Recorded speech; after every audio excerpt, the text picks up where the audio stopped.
Bupati Kabupaten Manokwari, Papua Barat, Hermus Indo mengapresiasi peranan klasis GKI Manokwari melalui pengurus harian Majelis Jemaat PHMJ GKI Efrata Wosi yang berinisiatif hadirkan lembaga pendidikan bagi anak-anak usia dini.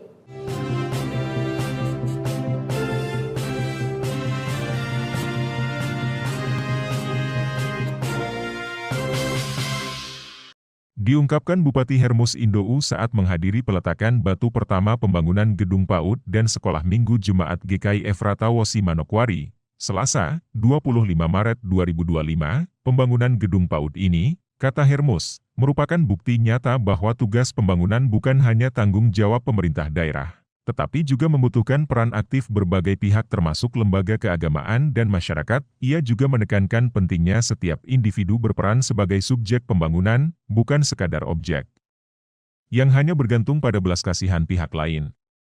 Lebih baik menjadi subjek pembangunan daripada menjadi objek.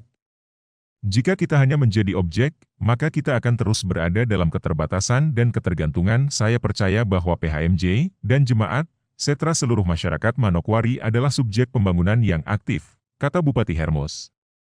Lebih lanjut, Hermus menyoroti tantangan akses pendidikan anak usia dini di Manokwari yang masih terbatas. Menurutnya, masih banyak anak yang belum mendapatkan kesempatan belajar di PAUD karena minimnya jumlah lembaga pendidikan yang representatif. Oleh karena itu, ia akui bahwa pembangunan PAUD sangat penting dan diharapkan dapat meningkatkan akses pendidikan bagi anak-anak, agar tidak hanya tinggal di rumah, tetapi memperoleh kesempatan belajar yang sama, katanya. Selain itu, ia juga menekankan pentingnya peningkatan sarana dan prasarana pendidikan, tidak hanya di wilayah perkotaan, tetapi juga di daerah pedalaman, bahwa pembangunan PAUD oleh Jemaat GKI Efrata Wosi dinilainya sebagai langkah konkret dalam menjawab masalahan akses pendidikan di Manokwari.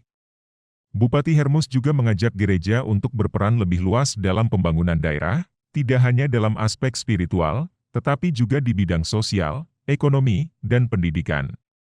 Selama ini kita memahami gereja dalam perspektif parsial, hanya berbicara tentang hal-hal spiritual. Namun, kita perlu menerjemahkan peran gereja secara lebih luas, termasuk dalam pembangunan pendidikan dan aspek kehidupan lainnya, katanya. Pembangunan gedung PAUD dan Sekolah Minggu Jemaat GKI Efrata Wosi ini diharapkan dapat menjadi contoh kolaborasi antara pemerintah, gereja, dan masyarakat dalam membangun Manokwari yang lebih maju dan berdaya saing.